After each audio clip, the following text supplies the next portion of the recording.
بسم اللہ الرحمن الرحیم۔ دشمن سے حفاظت کی مسنون دعا۔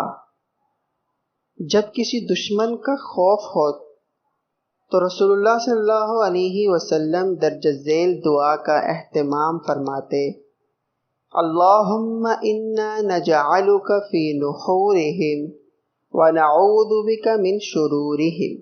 ترجمہ: اے اللہ، بے شک ہم آپ کو ان دشمنوں کے مقابلے میں لاتے ہیں اور ان دشمنوں کے شرور سے آپ کی پناہ مانگتے ہیں۔